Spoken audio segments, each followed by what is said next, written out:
Hello, ladies and gentlemen. Welcome to another episode of the Yoku Misaki Show. It's been quite some time, probably a couple years later, since I have done an episode. First off, to those out there who've been sticking with me since I've had a couple of breaks and time off, reviewing and reevaluating things, I appreciate y'all for sticking around. Nonetheless, I know it's been quite some time since I haven't done an episode in a while.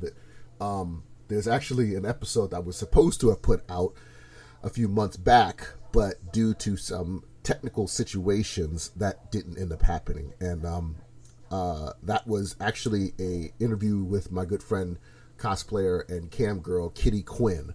That episode was supposed to be up sometime that same month, but unfortunately some technical situations happened that prevented that from happening.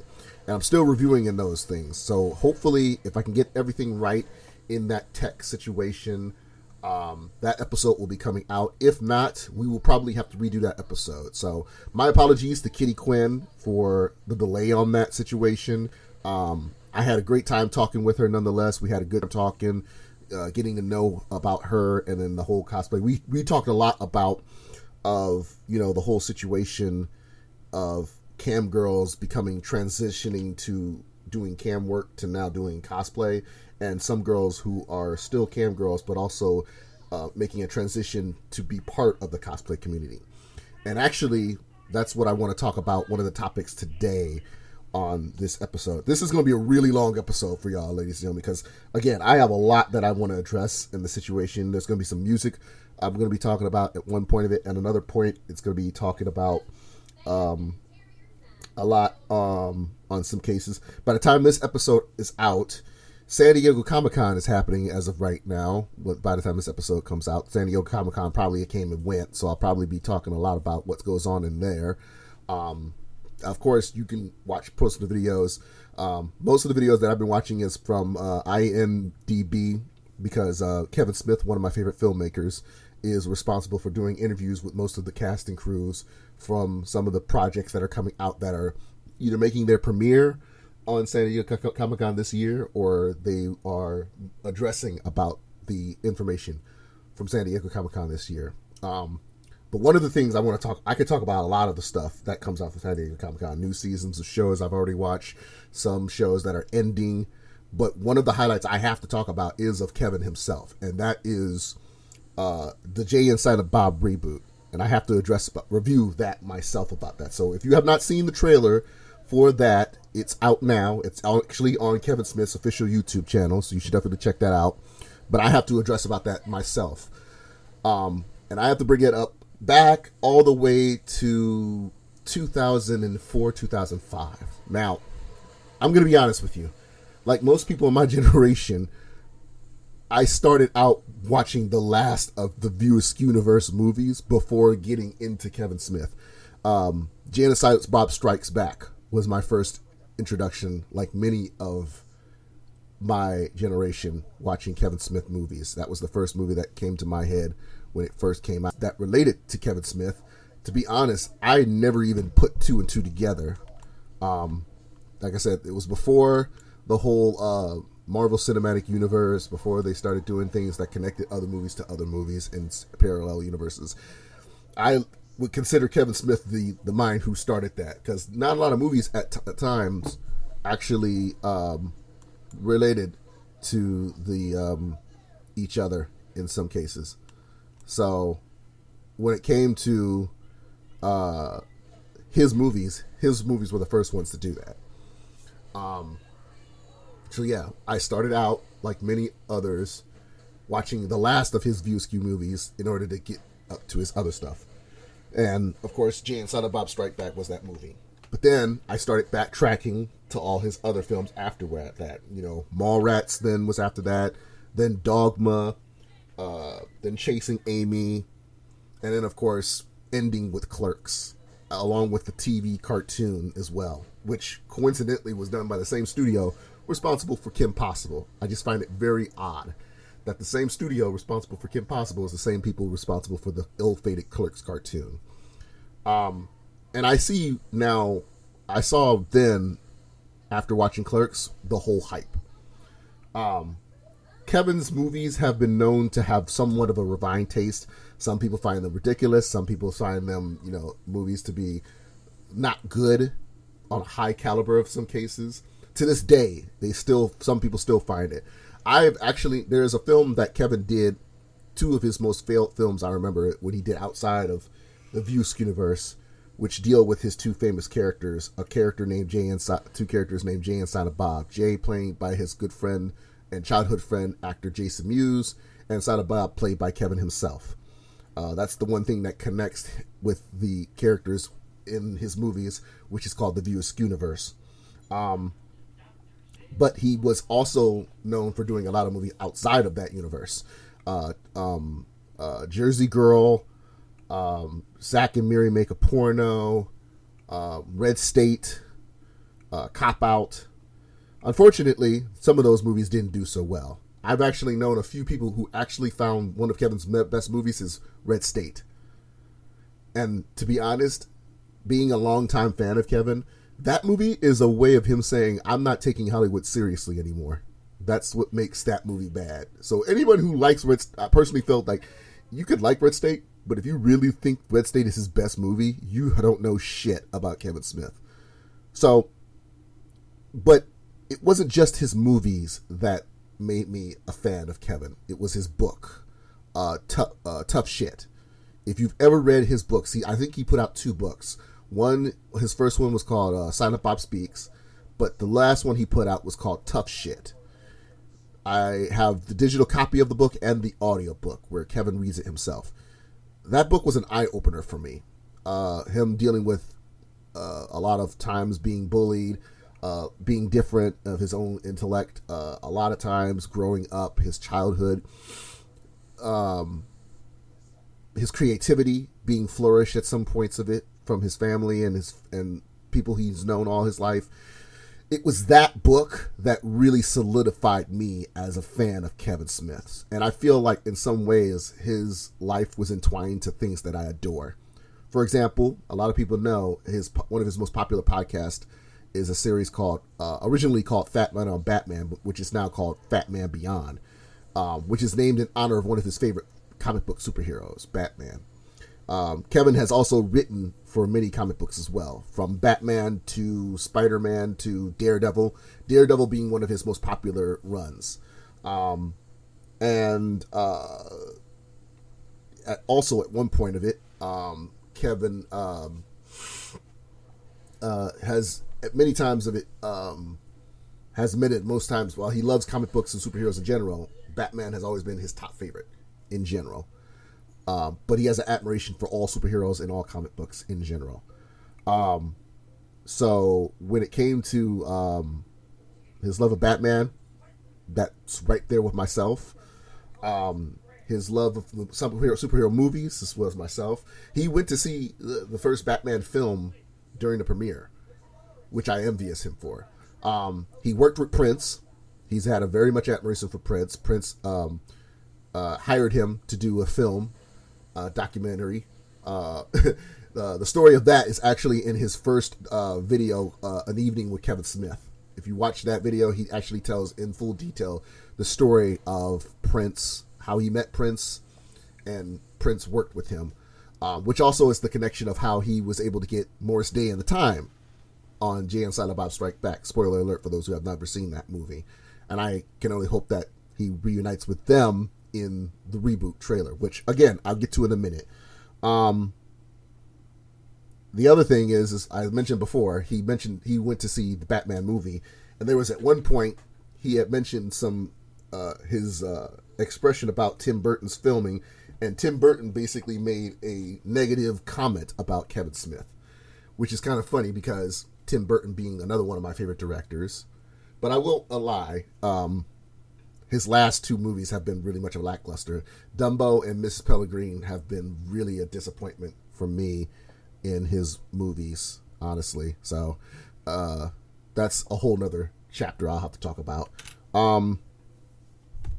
But when it comes to Kevin in general, he's one of my favorite filmmakers up top, right up there with Tarantino and Spielberg. So this movie trailer for his reboot film was something that was years in the making. A lot of people, some people, there was a 50 chance of people were like, you know what, you're going back to that. You don't need to do that anymore.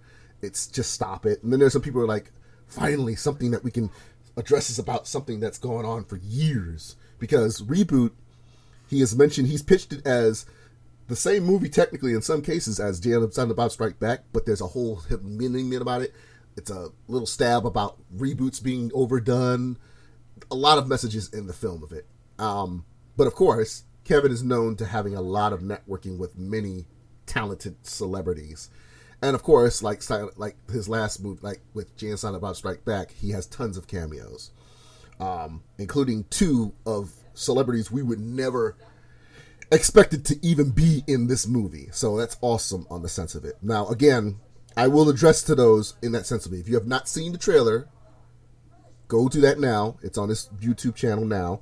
Along with the fact that, he's announced that he's going to be doing a road trip show with Jason to talk about the movie and premiere it at certain locations. Hopefully, if I can get things right, I will be hopefully attending the Detroit location, which is in October.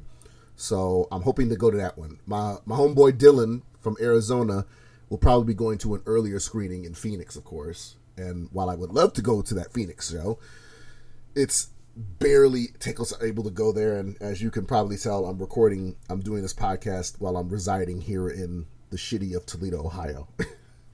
So that's just my 2 cents on that. But I don't need to talk about a rant about my hometown. I'm here to talk about this trailer because, again, I own pretty much all of Kevin's movies with the exception of 2 films. Well, with the exception of, I think, 3 films. I don't own Red State.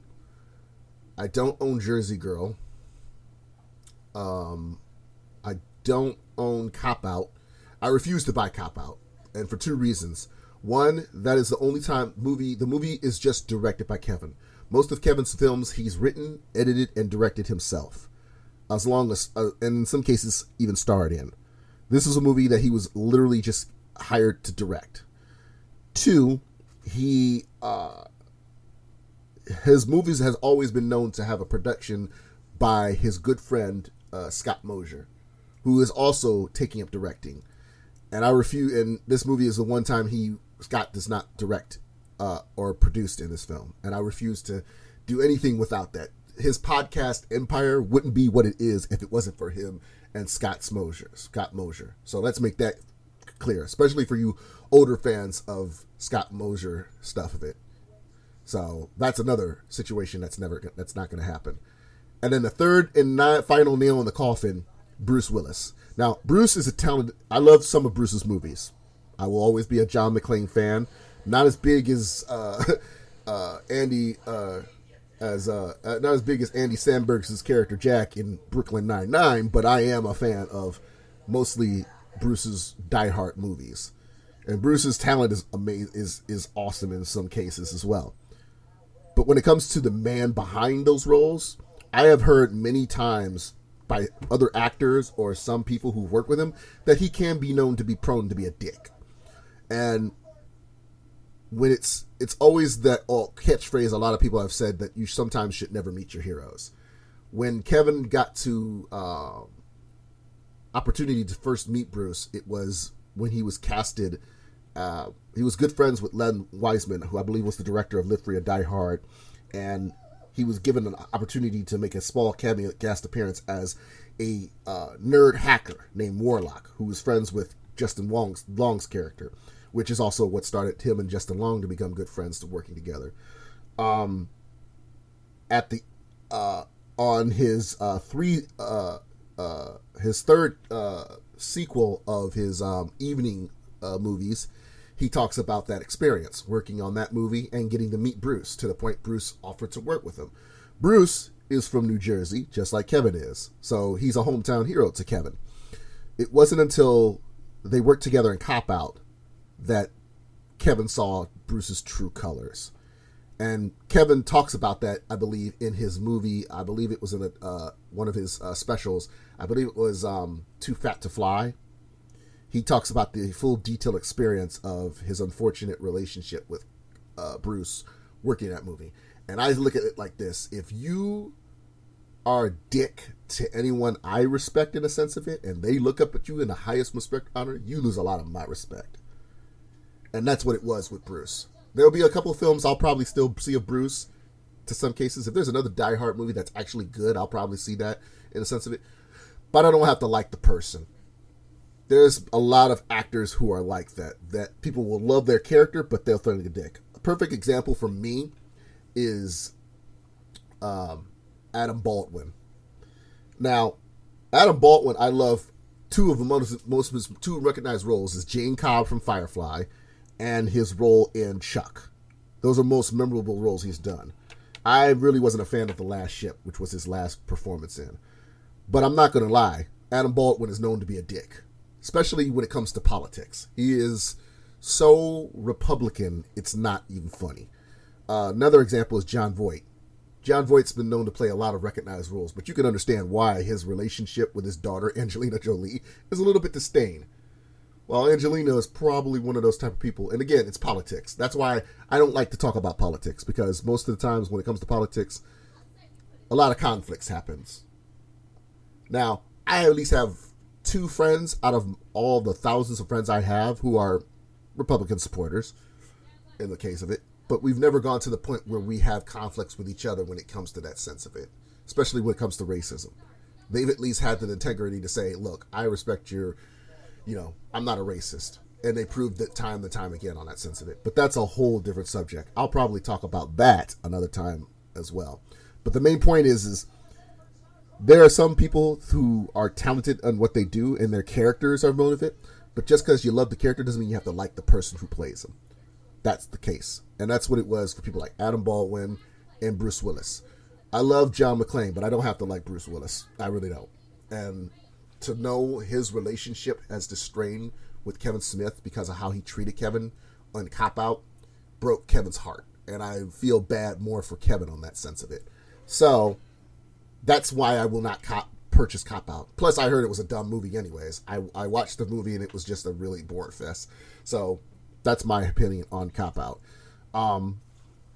Not much of a scary movie person, so Red State was never interesting for me. And I knew the story behind it because I watched a lot of interviews that Kevin did for that movie. So that movie is not sensitive. However, I don't own Tusk and Yoga Hosers yet. And I've seen both of those movies, and those are right up there as alley. So I will be getting those eventually. But when it comes to Jay and Silent Bob Reboot, that movie means a more importance because it's almost like, I personally feel this movie is a celebration of the years that Kevin has done his View Askew movies for the fans out there to know of all the things he was able to do. And for what he was able to accomplish and bring into this movie is a testament itself. He was limited to what he was able to do because most of the times his movies, he films in New Jersey. And since relocating to LA, where he resides now, he was able to do what he could, being able to film it in New Orleans. And that's a testament itself with the people he was able to work with, the crew and the cast he was able to work with. The people who are in this movie is just astounding. Like, for example, a lot of people know Kevin has done a couple of directing guest role performances in both the CW's Flash and Supergirl because he was a fan. And both the executives at CW knows how much of a fan he is and his legacy in comic books that they thought it was a perfect idea for him to direct a few episodes. So he's sort of built a friendship and a respect with a lot of the cast on those shows, especially Flash and Supergirl. And to know that some of the stars of both of those shows have so much respect for him that they're willing to take time out of their day to help him out in some cases is a testament itself. And this, in the case, being Melissa Benoist, our very own last daughter of Krypton, is in this movie. That's a high caliber, which was just really awesome to see. So yeah, Supergirl is in this movie, and even in her Instagram, it shows how much she was a fan of Kevin. So it's really awesome to see that. Val Kilmer being in this movie is also another add-on to the plus of it. Again, not going too much in spoiler territory, but he is in the film, so it's really awesome to see that. a lot of other celebrities in this film that people he's worked with who you wouldn't expect to see in years. Jason Lee, we knew he was going to be in this. Brent, Justin Long, as I mentioned before. Joe Manganiello. I remembered him saying 2 years ago at San Diego Comic-Con when he was promoting his fashion line Death Saves that Clerks was one of his favorite movies back in the day. It surprised the hell out of Kevin. So he said to himself, like, and Kevin was like, if you're going to be in any other universe, what it would be? And Joe literally looked at Kevin. It's like, I want to be in yours. So Joe is in the movie, which is awesome. Craig Robinson, who I'm pretty sure Kevin, a lot of people remember Kevin had him in Zack and Miri, is in the movie. Shannon Elizabeth, who has not acted in years, especially after American Reunion, having a small part in American Reunion, is back as Justice in this movie. We have a lot. There's so many other cameos. However, I will say, out of all the cameos that make the biggest difference, a lot of people synonymously who are longtime Kevin Smith's fans know that the biggest connection that Kevin has is with actor Ben Affleck. Now, we've known for years that since I think Clerks 2 was the last time Kevin and Ben had a relationship of working together. Ben had a small cameo in the Clerks 2 as a customer. After that movie, we kind of knew, like, from right then on, they would come to a point they would disdain themselves. But apparently, during a junket for one of Ben's movies that he was producing for Netflix, someone mentioned about the reboot. And that sparked off a situation in which Kevin and Ben reunited. So, to see Holden McGroin, a character that was Ben played years ago in Chasing Amy, one of his early movies that he did with Kevin, is so awesome to see. And that, ladies and gentlemen, is the solidification for us saying, now it feels like a Kevin Smith movie. Because, not gonna lie, most of the other movies that Ben is not in, that Kevin's done, that lackluster of Affleck, other than mention of Affleck, didn't feel like a Kevin Smith movie. Ever since I've seen Mallrats, where he played Shannon, or his role, his small part in, like I said, in his cameo in Clerks 2, even his small cameo as both Holden McGroin and his parody of himself filming Good Will Hunting 2, complete with blonde frosted tips in Jay and Silent Bob Strike Back, in those movies. It feels like a Kevin Smith movie with Affleck involved. So now that Affleck is in this movie confirmed, even if it's a small part, is awesome to see. So that now it feels like a Kevin Smith movie. So I'm excited for this film. I really am. And you bet your bottom dollar I'm going to see it. So it's the one trailer I will say on the sense of it. I love the fact that Kevin's basically saying in the sense with this movie, hey, it's the same script as Silent Bob Strike Back, but a few things have changed to it to make it more modern for today. That's what I love about that film. And a lot of people don't like because of that sense of it for this movie, but I like that in that sense for this movie. So it's really cool to see that. I'm looking forward to it. Again, I don't know if I'll be able to go to the Roadshow premiere. I'm hoping that I can by the time this episode comes out, if I can score the tickets in that sense of it. But if not, I will most likely see the movie regardless outside of it. And if I don't get to see it in theaters, I already know I'm going to buy it. So that's definitely going to happen. So I'm looking forward to it. Of course, I'm hoping that they do give some dedication to two of the stars who were in Strike Back, who are, of course, passed away. And that's Carrie Fisher and George Carlin. Both of them were in Strike Back, and of course both of them have passed recently. George playing a hitchhiker in the film, and Carrie playing a nun who basically gives them a ride.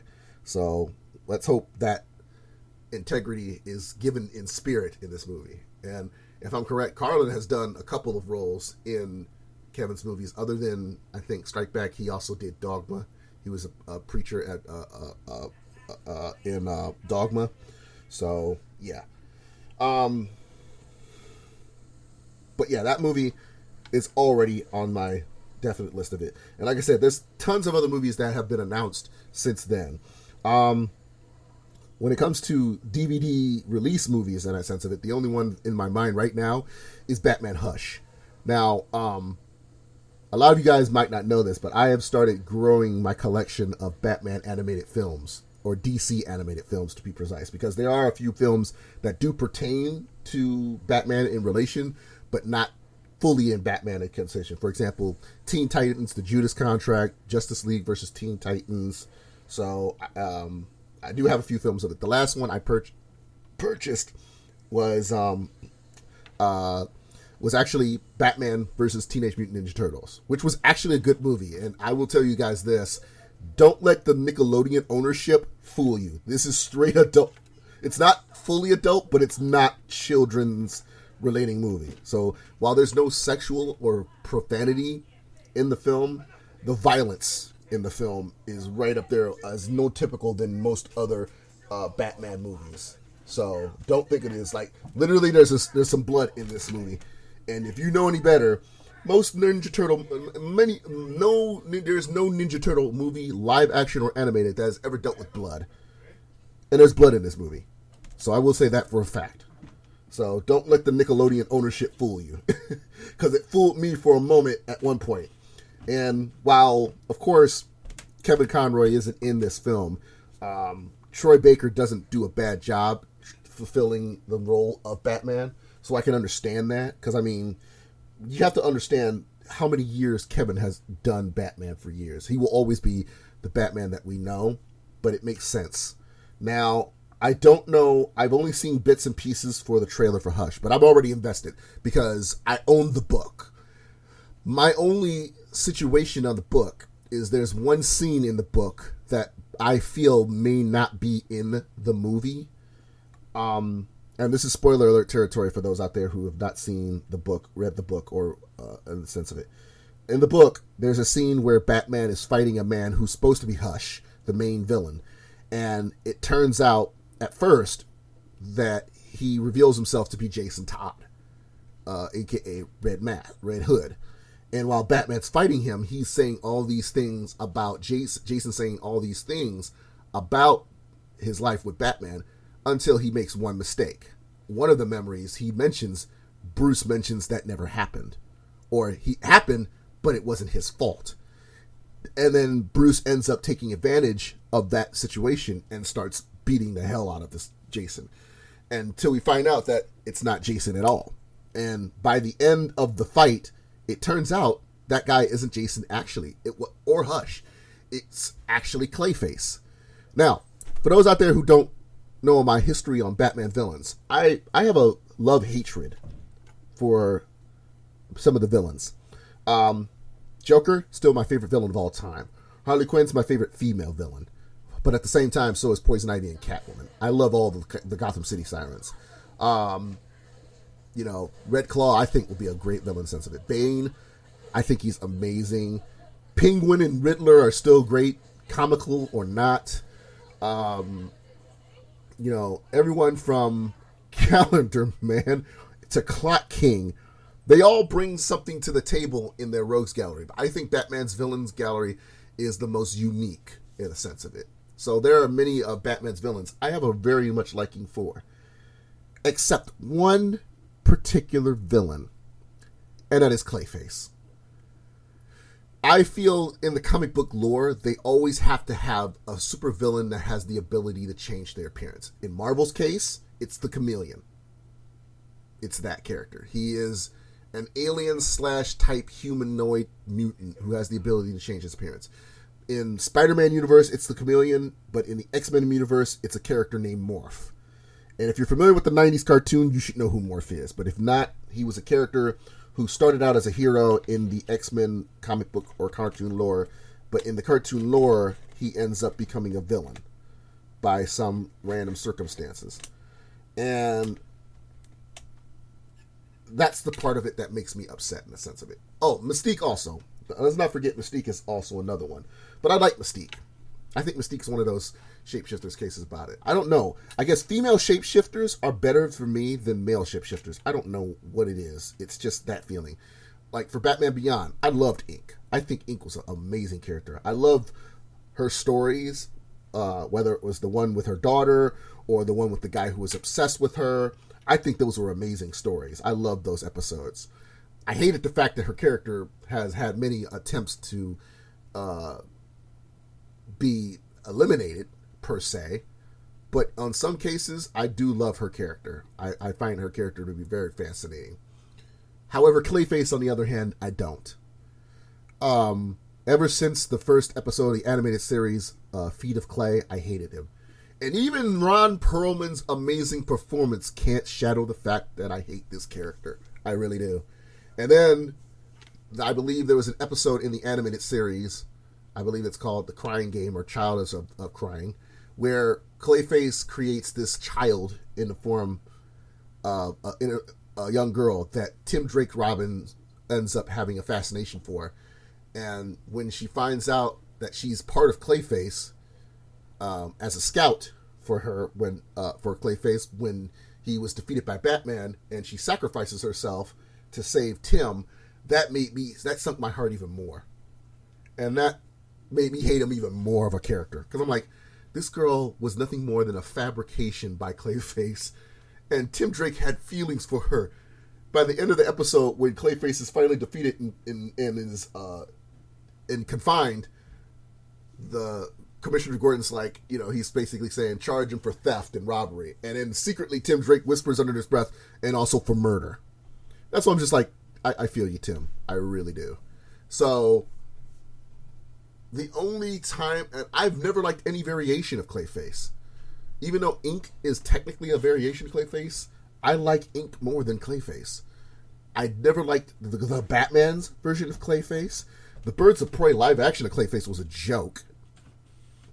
And even Falseface from the 60s Batman television series was a dumb character. So, any variation of Clayface in that sense of it, in the Batman lore, I just found him a terrible character. I hated him. I hated him in the video games. I hated him in the cartoons. I didn't even like the fact in the comics they turned him into a good guy controlled by Batman. In the Batman White Knight comic book, his character was used as a means to enslave the villains, courtesy of a new villain named the Neo Joker. And I won't give away that much because I need everybody to read that comic because it's a really good comic. Sean Murphy does an amazing job with that book. And I can't wait for the sequel. Because White Knight is such a good story. And I don't want to give that away. And I'm hoping they make a movie out of that soon. But to be more precise, when it comes to that character, I just always had a hatred for that character. So, when it comes to Clayface, I never liked Clayface, ever. I never liked any variation of Clayface. I never liked any media version of Clayface. I never liked any performance of Clayface. If there was a Batman film, and I hope that never happens, knock on wood, that there was a Batman movie and the villain was Clayface, that would probably be the only Batman movie I will never see. Because I just find him a terrible character. I find him a terrible villain. Yet, I believe a lot of fans believe he's one of the coolest villains. And I just don't understand that. It's my unbiased opinion, as I believe the internet is calling it. Aside from Clayface, though, on a sense of it, that's the only scene in Batman the Hush comic that I believe would probably not be in the animated film. Because how I've seen some of the clips in the trailer makes it look that he's not in the movie. Now, I'm pretty sure Troy Baker will be playing Batman again in this animated film. It'd be surprising if they got Kevin, but I wouldn't be surprised. So, I'm still looking forward to it, nonetheless, because it's one of the most recognized books in Batman history on the fact that the entire rogues gallery of Batman villains is in one book. And of course, another match between Batman versus Superman is always a good deal. So, that's what I love on that sense of it. So, that's one trailer for one movie that's coming to the DVD that I'm looking forward to. But I do also have some other questions on sense with San Diego Comic-Con. One, for example, A lot of people have probably read about this recently or been seeing about it recently since by the time this episode comes out this weekend. Recently, Entertainment Tonight, as I mentioned before, is doing live coverage of San Diego Comic-Con, talking with cast and crews for films, shows, projects that are coming out that pertain to the entertainment industry. So, of course, they're going to take the opportunity to talk about things at Comic-Con that many fans who have never been to Comic-Con before wonder the experience of the big trends. And this year, they decided to talk a little bit about cosplay. Now, for those out there who know on my work as a photographer, I have worked and have become friends with many, many photographers. I've had some friendship with my photographer, with cosplayers that are still to this day, that's gone on longer for 4 to 5 years. And there are some cosplayers, unfortunately, that I have no longer have that much respect for, who have no respect for my work anymore in that sense of it. And it's part of the job. But my mentality, it makes it harder for me based on my mental ill health. It only makes it harder for me because, first off, you never want to lose a friend. No matter what your actions are, you never want to lose a friendship. And it's one of the things in my business as a professional, that's the hard part about it. It's hard to not be a friend to a client in that sense of it, no matter what you're shooting. This year, as many of you know, I went to Colossicon again. This will be the 9th, 10th year I've gone, I believe, at Colossicon. I've gone for the last 7, 8 years, with the exception of 2 years I think I haven't gone. And that was because one year I was in Arizona, I believe. That was the one year I didn't go, was because I was in Arizona. And then the other year, I believe it was because I was not in Ohio at all. I believe it was because I was in Florida during that time. Because one year I was in Florida because I was working during the summer at Walt Disney World. And then another year I was in Arizona for 7 months with my mother during the summertime. We basically spent our summer in Arizona from February all the way till the mid of summer, end of summer. So in a way, we spent our summer vacation in Arizona, and I still miss it. So for all my Arizona fans out there who are listening, trust me, I miss you guys so much. And in time, I will be back. I will. But anyways, when it comes to Arizona, when it comes to Colossicon, it's been one of the cons I've gone to every year. It was the second con that I've gone to after a trail of cons I've gone for 1 year. The first time was a local convention I go to called Anna Marathon, which is located in Bowling Green, Ohio, at BGSU. Excuse me. Then another con I used to go to in Columbus was a convention called OhioCon. But due to some personal issues that I've had, I stopped going to OhioCon. There may be a chance, based on what I'm hearing, there's a lot of improvements since this year. So maybe it comes to a point I may return. It's a maybe. I can't guarantee that. By the time this episode is up, the only conventions I'm considering going this year is Youmacon, which is a convention in Detroit, or Dearborn, whichever one it is, but it's in Michigan. And it happens within the October month, mid-Halloween. And then, of course, another con that's actually happening, I believe, in Maryland, called Katsucon.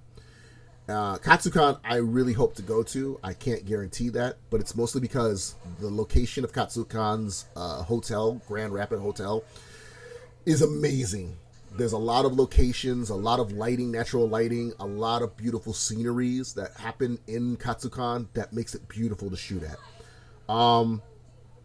One of the reasons why Youmacon is a sense for me is because most of the only conventions I've gone to is Colossicon, and it's basically a summer convention. So 90% of the cosplayers there are wearing swimsuit-oriented costumes. So in a way, I haven't really experienced shooting cosplayers in full costumes, except like minimal conventions, like BashCon, which 2 or 3 cosplayers are in, or Anna Marathon, and that's if they're good costumes I get to see. So when it comes to when it comes to conventions, I haven't really experienced a full convention during the winter or springtime that deals with full costume cosplayers, and that's only because most of them are either very faint in Classicon, or they're not in conventions that I go to most of the time. So that's why Youmacon has to be one that I definitely want to go to, because I really want to experience that convention, going there, seeing and experiencing that, and shooting costumes that are actually decent there. While there are people who do wear costumes fully clothed at Classicon, the spacing at Classicon is very limited. You have to literally go outside the front area in the spring area or waterfall bridge area to experience good locations to shoot. And they're even crowded themselves. So it's really hard to find a location at Classicon, outside or inside, to shoot fully covered stuff. I tried last year, at least with 2 costumes, and it was hard enough for me to do that. So I stuck with mostly water park costumes with people in swimsuits. And there's nothing wrong with people in swimsuits. It's a very good pleaser because, especially when it comes to cosplayers who are in swimsuits for all shapes and sizes, it's a good way to show their confidence in that sense of it. And I have nothing wrong with that. But I just feel like when you're shooting swimsuit costumes only, you can't really consider yourself serious as a cosplayer photographer. And I haven't reached that lineage yet. So I feel like I need to do this. And the only way that I feel people will take me seriously in the cosplay photography is if I do more clothed shoots, in that sense of clothed costume shoots. Now, I've done fashion shoots outside of cosplay, fashion, boudoir shoots, which is fine. You know, boudoir for the people out there, intimate and sensations. And then, of course, clothed shoots in general for fashion stuff. And I've done those completely fine.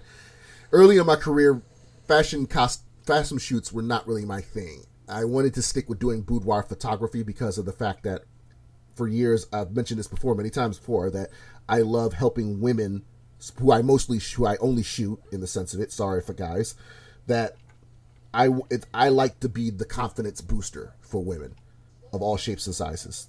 I want women to always feel confident in themselves. And when it came to boudoir photography, what better way to show that a woman can be intimate no matter what she looks like, in that sense of it. And I've shot with many women in that sense. When it comes to that, I've shot curvaceous women. I've shot women who are very petite, very small, slim women, athletic women. So I've shot with many shapes and sizes of women, to an extent. But when it comes to fashion, I never really did that until recently. The last 3 years now, I've been doing that, and I realized, you know what? It's best to show women that you have an opportunity to tell them, even if you don't take off your clothes and you don't feel comfortable shooting me with less clothes on, I can still make you look very attractive in the work that I do. The recent work I just shot with was a woman by the name of Shelby Garcia, and she's a fitness instructor, and she also was a bodybuilder, I believe it's a Beachbody instructor or a Beachbody counselor for a company, Beachbody, you know, people behind Insanity workout and such like that. And she's never modeled before. And she's worked with me and one other photographer. And we recently did a fashion and a boudoir shoot. And she loves it. And I had a good time shooting with her. We came up with the ideas, the outfits. And she still looks incredible. And you probably see my work of her on my Instagram and on my Twitter. If you follow me on either of those, you'll probably see the work that I've done with her. So there's nothing wrong with fashion shoots. None for me. As long as it's the concept that I can look for in a sense that works for me. But when it comes to cosplay, I'm limited only because of the fact of what I can do. It's not because I don't want to shoot clothed cosplayers. It's because I can't find... If I'm going to shoot cosplayers who are good in their outfits, I want to make sure that it's good stuff. But at the same time, it's not a lot of people there, and there's not a lot of spacing there. I've seen plenty of good cosplayers fully clothed at Classicon, but I'm very limited to location. It's hard to find a spot unless you rent out a room in that panel room in Classicon to shoot at, and only one photographer, I believe, did that. They literally had a room they reserved to shoot cosplayers in. And I don't like to be that type of person to say, hey, I have a backdrop, I have a camera, let's shoot. I don't want to make my work look like a studio. And many of you people have noticed that. When I shoot my stuff, I don't like to shoot in one backdrop location. I like to use my environment. That's my one thing takeaway as a photographer. I could get a studio if I want to, like any other professional. In fact, the girl I'm talking to actually has a studio of her own in Detroit, and she's a photographer herself. But at the same time, her work is mostly infants, children, family stuff, and it makes sense because you don't want to just shoot If you don't want to shoot at location, you want to just shoot there. But for me, I'm the type of guy that's like, hey, if there's a location that looks beautiful that you can't get in a backdrop, I can take a picture there. So that's my thing when it comes to shooting location. That's my whole thing when it comes to me shooting. I have a backdrop. I just don't like to use it all the time. And most photographers respect me for that in some cases, and there are some photographers who are like, you can't do that all the time. But it's a fighting battle. And that's the same thing with cosplay. It's hard for me to find location for cosplayers when you only have them for the moment in a location that's packed like a freaking sardine can at a convention. And if you've ever been to an anime or comic book convention, some of those locations are very limited to find to have spacing. And you only have a little bit of time to work with those people in that sense of it. So yeah, that's the whole thing when it comes to cosplay. But derogatory from my point, their ET decided to document about that. And they worked with, they talked with 4 cosplayers, I won't give up their names out of respect, who basically gave information about the world of cosplay. Unfortunately, this is a mass media mogul company, ET, Entertainment Tonight. They are a mass production of press. And unfortunately, when it comes to the press, and I'm not going to say I agree with our current president, but sometimes they do tend to twist words around and people in auditory around on editation. And they made it look in this documentary, as I watched some of it, I couldn't even watch the whole thing because I just saw the beginning of it and I just knew from right then on it was going to be going downhill. While the cosplayers they interviewed were incredible, talented people, they made the accusation that most cosplayers who are making it bad on themselves are what we call in this field the lewd cosplayers. Now, if you ever heard the word lewd in cosplay community, it's mostly those cosplayers in that sense of it who are the sexualized cosplayers who either sexualize in costume of their looks of characters. For example, one of my friends, Golden Angel Cosplay, she has done a cosplay of a character from an anime called Fairy Tail, and the character's name is Lucy. Now, Lucy in the cartoon is a very, very attractive girl, but never in the cartoon have you ever seen her sexualized in any way. There has been fan service, but never in a sexualized way. So when a character is seen to be attractive in the sense of it for cosplayers, sometimes cosplayers tend to sexualize that character, and they do that by having that character in an alternate outfit that would make them seem more risque. And whether it's with lingerie, implied outfits, or sexualized attire in locations. And that's what lewd cosplayers are. And they're more featured on the sense of it where they're in their body and posing in some cases. Perfect example. A lot of people out there know one of my favorite animes is Tenchi Muyo. Now, fan service, yes, aside, Tenchi Muyo doesn't go all the way to the brink point of nudity. Well, I take that back. The first series did have a lot of nudity, but if you watch the Tsunami version, there was not nudity. There was edited out. But you wouldn't expect to see really in Tenchi Muyo a character of, to put it bluntly, you would probably see Ryoko pantsless, you'd probably see Ryoko topless, but you would never see Ryoko in lingerie, looking like a Victoria's Secret model. But there have been cosplayers, women who have dressed as that character, wearing that attire.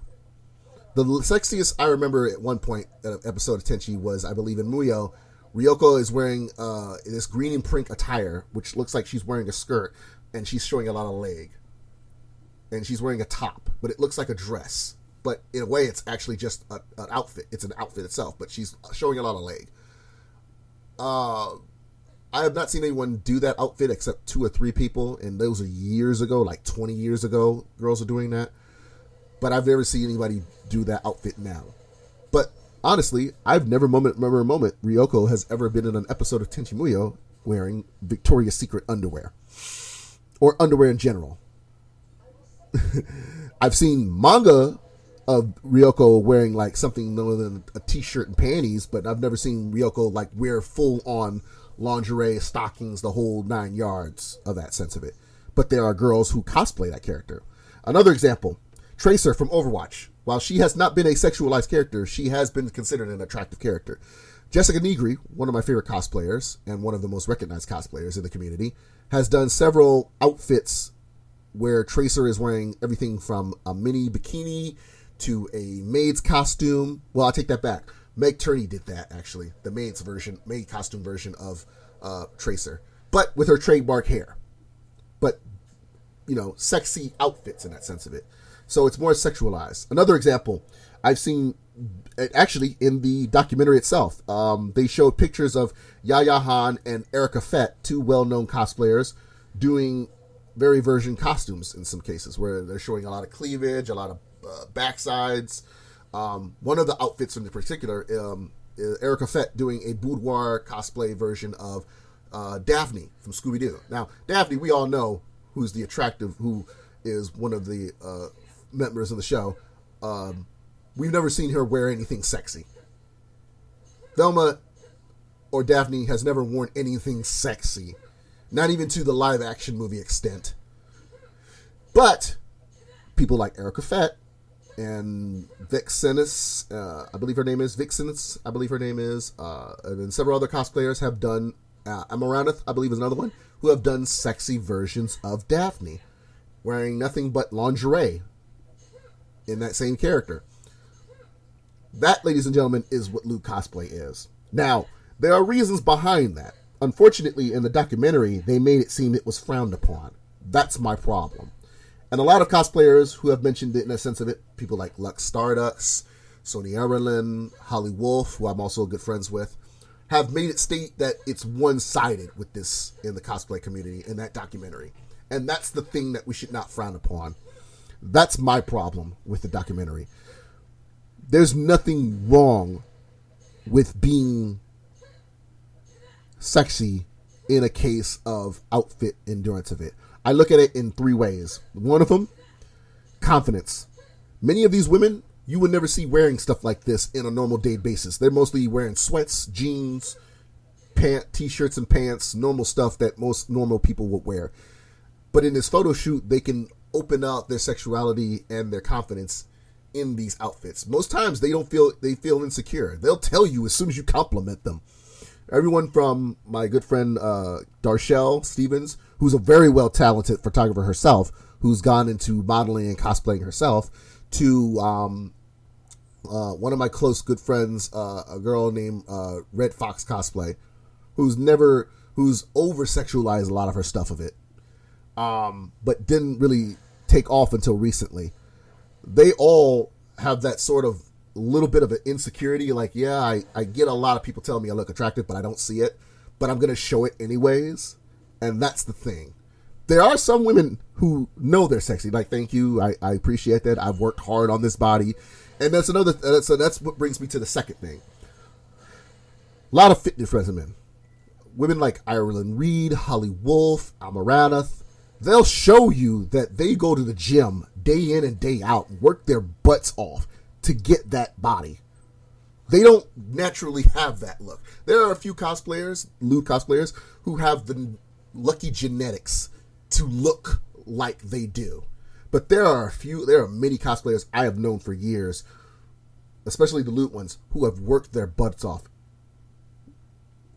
in the gym to attain those physiques that many fans find interesting, pervs find oogling, but at the same time, it's not like they just naturally were able to look like that.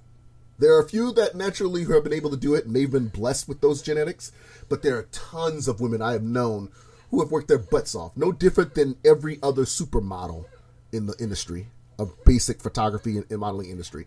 Just no different than them. Don't think for a second just because you're a cosplayer and between a cosplayer and a model ain't the same. Don't think that's not true.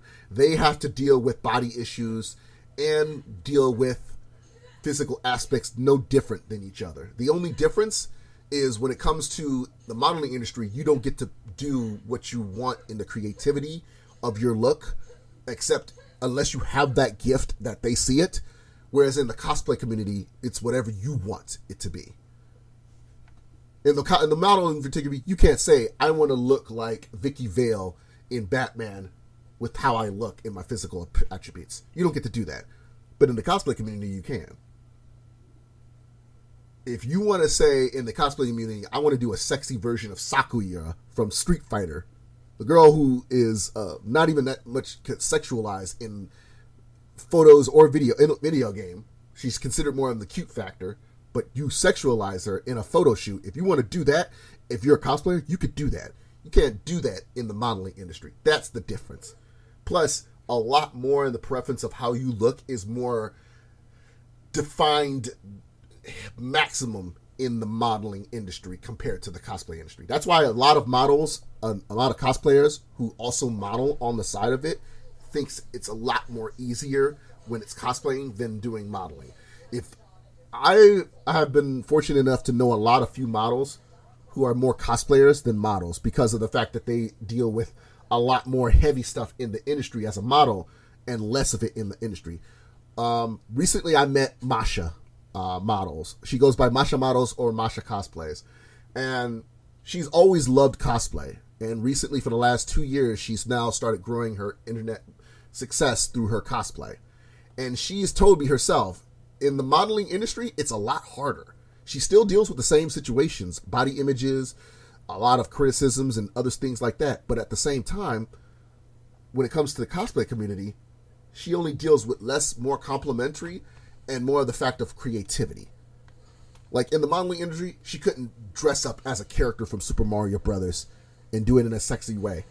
Whereas in the cosplay community, no one's judging you on that, except the people who don't like that type of cosplay. So, that's the one thing about it that she has a lot of admiration for. So, when it comes to cosplay in the model community, from what I've observed, and like I said, I could be wrong about all of this, but from what I've observed, that seems like more in the sense of it. The third thing, again, is more on the judgment ends of that kinds of it. Sometimes a lot of these cosplayers and models have a lot of mental health issues, I've noticed, and it's sometimes the only way that they can get attention. Not getting attention, I don't want to say that because that would make it seem like that they're being selfish. That's not true. More or less, they're in the sense of motivation, honestly, because they want to inspire other people who are into it. There are many women out there who don't have the ability to go out and do that, and there are some cosplayers who are like, if I did it, you can do it too. And that's when it comes to that point of it, and their love of that admiration and that sense of it, and they love getting that attention from people. They not love getting attention, but they love getting the reaction of people who are getting into the industry themselves because of the inspiration that they give them. Anyone wants to do that, whether you're a lewd photographer or a basic photographer or a basic cosplayer or a lewd cosplayer. A lot of people in that sense of it, and it works both ways in that sense of it. So how I feel about it in that sense of cosplayers in this perspective, when it comes to that documentary in particular, I feel they one-sided it. And I've only known from what I watched one cosplayer who basically felt bad about the way they articulated it, but at the same time, she still was honored for the fact that they documented it. Now, again, there are a few cosplayers out there who started out doing generic stuff at it, and then they've transcended to more of the lewd department. For example, I believe there's a cosplayer named Anna Faith. She was known for being an impersonator, looking naturally similar to Anna from Disney's Frozen. And so she's got so popular because of it, she's even cosplayed the character. But it was that alone significance that she decided, well, I look like the character and I always wanted to get into cosplay, so I'll get into it. So she's gotten into it. And most times she's only dressed as that character. And for the last several years, she's even transcended to doing more on that cosplay. So recently she's been doing outside of that costume to more lewder stuff. Now, from what I've known and from what I've seen, and I don't know if it's true or not, I don't think she's ever done a lewd version of that Disney character. So if you're expecting to see a picture of her dressed as Anna in blue lingerie, it's not going to happen. However, she has gone to the point she's done a couple of lewd stuff herself. Now, in the sense of her, with that situation, the sense of it, that's another example of why not many cosplayers should judge. Normal cosplayers should judge lewd one cosplayers in the sense of it. They are in the same department. I look at them no different from each other. They all have one thing in common: their admiration and love of what we all love: television, comic books, TV shows, cartoons, video games, movies, certain fan bases of franchises and things like that we all love, and they're showing their admiration of it. They're just going a further step of it. You know, I've seen so many people who've done versions in the sense of it of, you know, sexified. No different than I feel it no different than people judging the difference between a guy dressed as a Ninja Turtle and a girl wearing a Halloween costume of a sexy Ninja Turtle. It's no different. What gives her the right? What gives the guy in the regular Ninja Turtle costume the right to judge that girl wearing a sexy version of that Ninja Turtle costume? She loves the character too. If that's her way of wanting to dress like that, that's her way of dressing it. It makes her feel confident. Shows her admiration and love for the character. If it makes her any less different a fan, that's because of that way she is, the way it is in that sense of it, then that's your opinion. But keep that to yourself, I think. And I feel the cosplay community in documentaries like the one E.T. posted and edited is a way of saying we look down upon those people who do that for Patreon and stuff like that.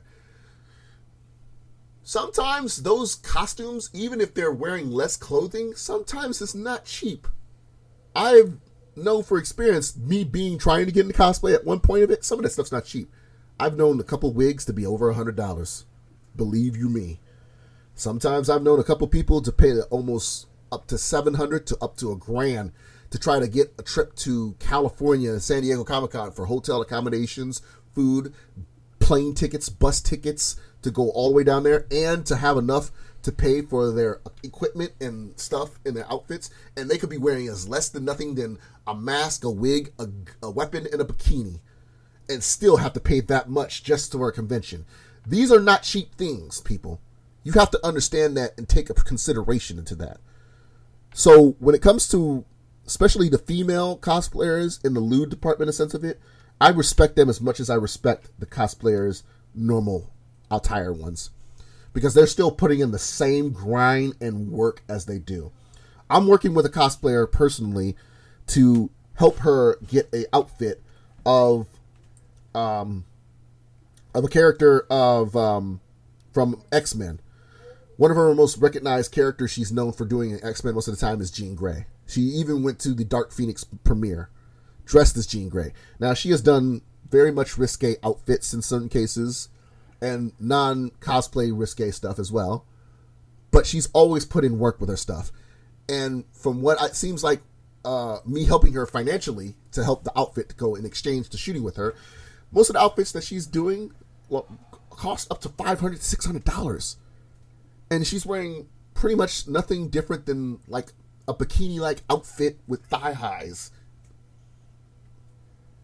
But how much work and that has to go in to put in for all the stuff she has to get in those outfits is not cheap, ladies and gentlemen. Which is why I understand if you have to go so far to make pictures and sell them on the internet from Patreon or Gumroad, then it makes complete sense. Now, on my perspective as a photographer, that's a different story. It's all about agreements with the cosplayers in that sense of it, which is why I've mentioned before, I don't have desire to open a Patreon. Because a few people have asked me, why don't you start a Patreon? It's mostly because of that. I feel it would be disingenuous or not respectful to the cosplayers who I have worked with and the models I've worked with to do that. So, unless it comes from them. And it's the same thing for my print shop. Because a lot of you guys out there remember, it's still probably still up online, but most likely I'll probably shut it down. But I at one point had a print shop. And it took me a while to realize, especially from places on the internet, that people stated, we don't really buy physical copies of stuff of cosplayers' work anymore. We mostly just get digital. And at the same time, some of them don't want to deal with all the paperwork of shipping and mailing some of those prints to the fans. So when I had realized about that, that's when I was like thinking to myself, well, maybe this is not a good idea. So that's why, ladies and gentlemen, my print shop hasn't been functionable for a long time. Now, For those out there who are fans of my work, if you always want to print, just hit me up. I can personally do that for you. I've done that already a few times. So there's always that option. I just feel in this documentary that E.T. did, it was distasteful. I really feel it was a disservice to the community, because we need to stop being barred to discriminating on lewd cosplayers or cosplayers who are doing more sexualized of their work, that because of that, in the sense of that they don't deserve the respect. I feel they deserve just as much respect as the cosplayers do. Vera Bambi, who started out as a cam girl, who still does camming every once in a while for her Longer fans, has done legit costumes once in a while. She's done a couple of lewd work for her case of it because of who she is, and sometimes because of how she comforts herself, in a sense. But she has done some legit stuff. Like, there's one costume I remember she did that was amazing. Her interpretation of Inspector Gadget is an amazing costume. Nothing revealing, a lot form-fitting in a sense of it, but it was a legit costume. Legit, complete with the hat and everything. I mean, she could have done a sexualized version of it, because she's done a couple of sexualized costumes in some cases, but she's done legit stuff as well. Sonia Arlen, I believe her name is. She was known for doing a very amazing female version of the Green Power Ranger costume. She didn't wear less clothing. It was just more form-fitting her to her body, that you could see she was a female. And she got popular for it, that she's become good friends with Jason David Frank himself, the Green Ranger himself, Tommy Oliver. But she's also has done lewd shots herself. She recently just did a very sexy bombshell Wonder Woman photo shoot recently. So again, we shouldn't judge these cosplayers who are doing lewd shots in the sense of it because they're doing sexualized versions of characters that we adore and admire. No, we shouldn't do that. We should appreciate them just as much as normal cosplayers. They just come from a different range of how they show admiration and love for a character. If they want to show it at the same time of their physicality, that's fine. And at the same time, sometimes those outfits and shoots that they do to make themselves look like that takes a lot of work. Not just from the photographer, but from the cosplayer themselves. And that's what we should also remember as well. So, this documentary was bad taste. But I shouldn't be surprised, because we're talking about Entertainment Tonight, people. Where 9 out of 10, they'll make juicier gossips, reviews about many things in the television and industry world of Hollywood. And it's always been that sense of it when it comes to Entertainment Tonight. So that's why I'm like, we shouldn't be surprised. It's Entertainment Tonight. It's the press. It's the press. They're going to always have that sense of it. Unless, like, there's a History Channel or a documentary by a cosplayer themselves talking about it, which the only documentary that I've really seen that really truly respects a cosplayer in a sense of it is Rooster Teeth's documentary on Jessica Negri, which if you have not seen that, you should definitely do. It shows that she's more than just a lewd cosplayer. She really has a love and admiration. I remember when I first found out about her, I was in California, and she got famous because of her famous Pikachu costume, her revealing Pikachu costume from WonderCon, which she recently resurrected. And a lot of people didn't take her seriously after that outfit, because they're like, this girl is an anime fan? She looks like no more typical high school popular girl with blonde hair and her eye and makeup and everything. She looks like one of those popular girls who are attractive, who could be a cheerleader in a sense of it. And you look on her phone, on her wall, and this is way before she was with Ryan, when she was living on her own, I guess. She's got murals of comic books and anime posters of video games and anime and such. And yet, you still wouldn't want to believe her. And it wasn't until years and years later, she started putting more detail in her costumes and her outfits, that people were starting to realize this girl was legit. And I literally think if it wasn't for a simple thing as a costume contest from IGN, where I also found out about the magic of Greg Miller, Mr. Game Over Greggy himself, that I found out that it was because of that contest when she won that put her on the map. It was literally that contest. Because I was like, this girl really put in work with a Julia Starling costume for Lollipop Chainsaw, and because of that she won the contest, and because of that alone I was just like, this girl is serious. Her trip to Tokyo and Japan all the way to what she's done now, it shows how much admiration she is. She's not just a lewd cosplayer. She truly loves the craft. She loves the support she gets from people. She loves everything she's done. And I've told her myself. For those who don't know, I met her 3 years ago at New York Comic Con, and I told her all this. I said, from the moment she was in that contest as Juliet Starling to when I found out she was on the Philip DeFranco show as a guest at times, all the way to her stuff now, I have been admiration for her. I do have a lot of respect for her. And whether I don't work with her or I get to work with her someday, I still will show a lot of love and admiration for that woman. She was one of the main reasons why I was happy to go to Arizona, because I know in Arizona, a lot of people in the cosplay and acting community and the modeling photography community flourishes there, which is why I knew I was set for life when I was down there. It was just, unfortunately, health situations that prevented me from staying there. And there's always another chance. So, but that's why, again, with documentaries like the one E.T. did, I just feel it's a distaste to the situation. So I would prefer not to watch that documentary, and I would suggest many people to do the same. Don't take that. And if you've seen that documentary and you've never experienced cosplay, don't take that as an example, a true example of what cosplay community is about. We are not like that. It's only been recently, because of situations that's happened outside of it, that people who judge upon that community, that a lot of things, unfortunately, are happening in this community now negatively. And I don't want to get into the specific details of that, but just know, don't think that we're always going to be like that when it comes to it, no different than the modeling community. So I would advise a lot of fans out there, don't take that documentary as the true essence of cosplay.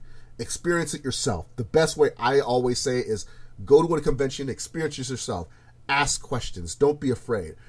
Compared to models, cosplayers have no problem expecting about it.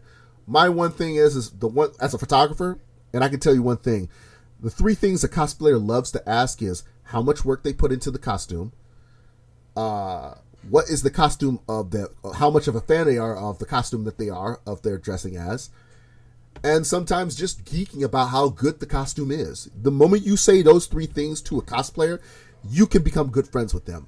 A perfect example, I recently met a cosplayer by the name of Sparkle Stash Cosplay. I met her because she did an amazing female costume version of All Might from one of my favorite new animes, Baku no Hero Academia, or My Hero Academia. Now, I've seen a lot of women do amazing cosplays of All Might, a male character in the show. But the one that stuck out for Sparkle Stash was her swimsuit version of the costume. She did an amazing job on the makeup on her side torso. Now, for those who've not seen the anime, All Might has a condition where basically the side of his torso is damaged. So it really looks bad.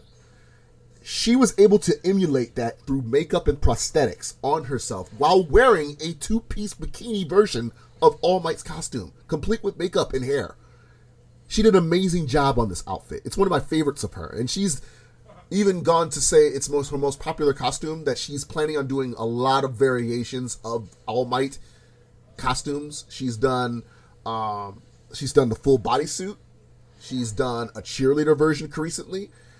She's even done one with All Might in his famous yellow two-piece suit recently for Anime Expo. But she's done many variations for All Might, and she plans on doing more. I've even given her a couple of ideas myself personally. But for her, in the sense of that outfit, she did an amazing job with the prosthetics on her torso area to pull it off. Because I've not seen a lot of females, All Might cosplayers, do even that in the sense of it, which is amazing. But I had to gush with her about that. The fact that I told her I love the outfit, the fact that I love the show. That's why we've now become friends in the sense of it. And that's the one thing I love about in that cosplay community. Whereas in the modeling community, you talk to a model in that sense of it, you're not going to get that same reaction. That's one thing I've always stated about the cosplay community that I love about compared to the modeling industry. Now, there are a few models in the industry that break that mold. But unfortunately, they either don't go so far or they're not getting a lot of recognition. That's how it is. But in the cosplay community, I've never seen a situation where it's like that. And if they have, I've not met them, or I've not been a man enough to meet them. Let's not forget, I do have still some anxiety on my side. So there are a few cosplayers that I've gotten to work with that I've not talked to, and there are a few cosplayers that I like that I've not met yet. And that's only because it's always a nervous situation for me. And that's okay. That's always okay. But again, it's a whole different aspect if you experience it. But I always tell people who've never gone to a convention or always want to get into cosplay, you got to go to experience it. The only way you can experience it is by going to it itself. So never take for granted on the sense of something as simple as a documentary on Entertainment Tonight, which more talks about a relationship from celebrities more than they talk about stuff in the comic book geek world. I don't take them seriously. Like I said, this is Entertainment Tonight we're talking about. Another situation, speaking of dumb situations like that, I also want to bring up my personal 2 cents about what's been recently going on now. Now, science fiction and the artificial intelligence and the intergalactic extraterrestrial worlds of admiration I've always liked. I have. But I don't understand this trend about going to Area 51. I put that right up there with the whole men showing women pics of their genitals in a sexual manner. I don't understand that. Am I missing out something here, ladies and gentlemen? I just want to know. I don't understand the jokes. I don't understand the memes of it. I get it. I'm old, but you know what? It just seems like something that just doesn't make sense to me. Then the other trend of the face app thing. Now, didn't we have a face app trend before? Last time I checked, it was women looking like men and men looking like women because of a face app on Snapchat. Now, that was a trend that I was interested in because I'm not going to lie. If I speak for all men out there to say that we look cute as hell as women because of that filter. There are a lot of us men that look damn good as women in those filters. I'm not going to lie. There are a few women out there that look scary as men. And there's a few women out there that be like, you know what? I look good. We all had that Buffalo Bill moment when we looked at ourselves in the opposite gender because of that filter. We all said it to ourselves. Let's not lie. I do me. We all have said it. So that's fine. But I don't see the whole thing about the old app showing people in old ages. I don't understand that. I'm old myself. I don't need to be reminded about that. I really don't. I don't need to be reminded on the sense of my face is going to look a lot older in the age of it. That's the last thing I checked. I am starting to get gray hairs in my goddamn beard now. Last thing I want to do is see me with wrinkles. That ain't happening. I'm lucky enough I have my father's genes right now because my father is hitting 60 as of right now, and he still looks like he's in his mid-20s because of how he takes care of himself. I know I'm following that same trait. Same people. I've said it to many people before. We have the Will Smith gene. Because if you look at Will Smith, he don't look like he had turned a day under 20. He looked like he's stuck in a time paradox. The only time you really see his age at few moments is when he changes his look. When he shaves his facial hair and his hair off, or when he lets his hair grow out, or when he's not wearing, or when he dyes his hair a certain colors. That's when he shows his hair. But when he's naturally looking the way he does, nah, he still looks no different. I have always saw that in Will Smith. That's why I tell people we're like vampires in the sense of it. So last thing I want is somebody to show me on an app that you're going to be older. It's no different than I've said to people before. I'm like, does nobody, especially to my black community out there, do y'all not remember we told white people the fact that black don't crack? So why do you need to use an app to show it? We don't need to. Honestly, I've only seen a few of my fellow people in color use that app, but mostly 90% of the time it's white people. Because again, black don't crack. We don't need to be reminded about how we're going to look old. We already know we're going to look the damn good as we are, how we take care of ourselves. Everybody from Della Reese to Cicely Tyson don't look no different than they are in the sense of it. from James Earl Jones to Ozzie Davis. You look at all of them. A couple of gray hair, whiskers, and gray hair on their heads and all that, but they don't still look no different than they changed themselves a bit. Hell, I didn't even know Samuel L. Jackson had CGI age enhancement on his face in Captain Marvel. You could barely even tell that because he looked no different than he did years ago. I look at him when he was in Die Hard with a Vengeance as Zeus, no different than he does now, and you would not tell the difference, especially when he ain't got no facial hair.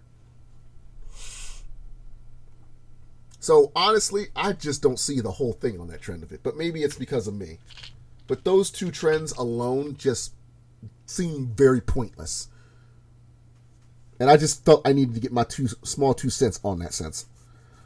Also,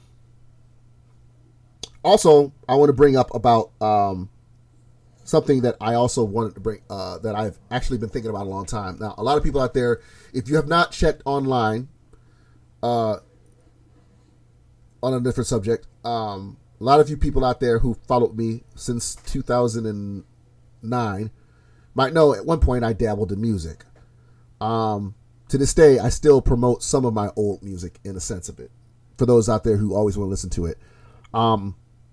My music has reached all the way back from 2009 since I became affiliated with the Star Chasers Collective, which is a group of artists who were inspired by a hip-hop artist named Charles Hamilton.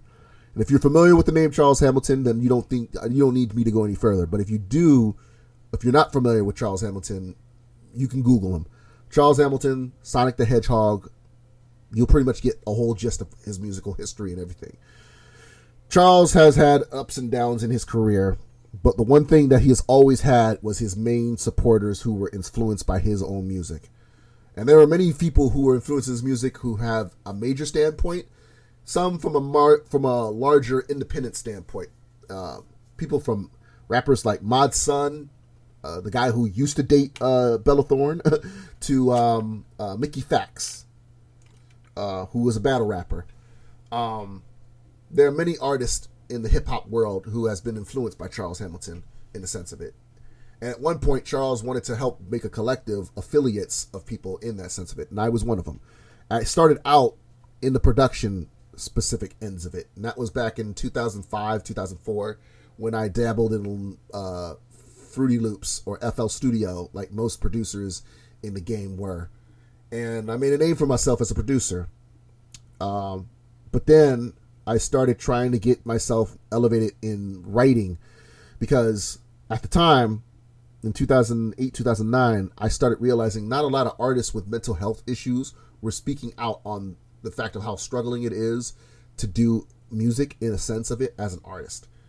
And this was even before Joe Budden was talking his stuff about his goddamn depression, which, by the way, Joe Budden don't represent all of us mental illness people. He can say that shit all he wants to. He don't represent all of us. So fuck him.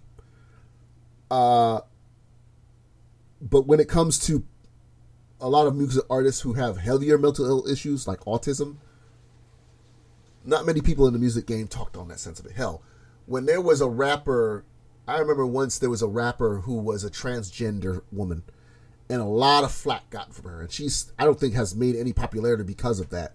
Because unfortunately, the hip hop world has made it seem more prejudiced in itself. Whether it's race, mental health, religion, and in some points, gender. I do believe that the rap game has a homophobic problem. I really do.